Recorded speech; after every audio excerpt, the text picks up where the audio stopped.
അയ്യപ്പൻ, ശാസ്താവ്, മണികണ്ഠൻ ഇവരെല്ലാം ഒന്നാണോ? പലപ്പോഴും നമ്മൾ ഈ പേരുകളെല്ലാം കേൾക്കുന്നുണ്ട് അല്ലേ? അപ്പോൾ ഇവരെല്ലാം ഒന്ന് തന്നെയാണോ? ഇവരെല്ലാം ധർമ്മശാസ്താവിൻ്റെ വ്യത്യസ്ത ഭാവങ്ങൾ അല്ലെങ്കിൽ വ്യത്യസ്ത അവതാരങ്ങളെയാണ് സൂചിപ്പിക്കുന്നത്. ഇവിടെ ധർമ്മശാസ്താവ് എന്ന് പറയുന്നത് വേദസങ്കല്പത്തിലുള്ള ഒരാളാണ്. ഹരിഹരസുതൻ എന്നറിയപ്പെടുന്നത്, മഹിഷി നിഗ്രഹൻ എന്നറിയപ്പെടുന്നതെല്ലാം ധർമ്മശാസ്താവാണ്. ഇനി മണികണ്ഠൻ എന്ന് പറഞ്ഞാലോ? പലപ്പോഴും നമ്മൾ കേട്ടിട്ടുണ്ട് ആര്യൻ, കേരളൻ, മണികണ്ഠൻ, അയ്യപ്പൻ എന്നെല്ലാം കേൾക്കുന്നുണ്ട്. ഓരോരുത്തരും ധർമ്മശാസ്താവിൻ്റെ അവതാരങ്ങളുമാണ്. അതേസമയം ഓരോരുത്തർക്കും ഓരോരോ അവതാര ഉദ്ദേശങ്ങളുണ്ടായിരുന്നു. അതായത് മണികണ്ഠൻ അല്ലെങ്കിൽ ആര്യൻ, കേരളൻ ഇവരുടെ എല്ലാം അവതാര ഉദ്ദേശം എന്ന് പറയുന്നത് മറവപ്പടയെ തുരത്തുന്നതായിരുന്നു.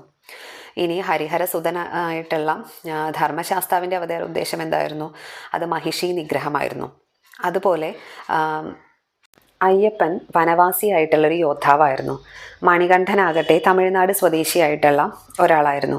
അയ്യപ്പൻ്റെ ജന്മോദ്ദേശം എന്താണെന്ന് വെച്ചാൽ ഉദയനനെ തുരത്തുക എന്നുള്ളതായിരുന്നു അയ്യപ്പൻ്റെ ജന്മോദ്ദേശം. അപ്പോൾ ഈ അവതാരങ്ങളെല്ലാം തന്നെ ധർമ്മശാസ്താവിൻ്റെ വ്യത്യസ്ത ഭാവങ്ങളാണ് അല്ലെങ്കിൽ അവതാരമൂർത്തികളാണ്. ഇവരുടെ എല്ലാം അവതാര ഉദ്ദേശങ്ങൾ പൂർത്തിയാക്കിയതിന് ശേഷം ഇവർ മണിമണ്ഡപത്തിലെത്തി സമാധിയാവുകയാണ്. അതായത് ഈ ചൈതന്യങ്ങളും ഊർജവും എല്ലാം സാക്ഷാൽ ധർമ്മശാസ്താവിൽ ലയിക്കുകയാണ് ചെയ്യുന്നത്.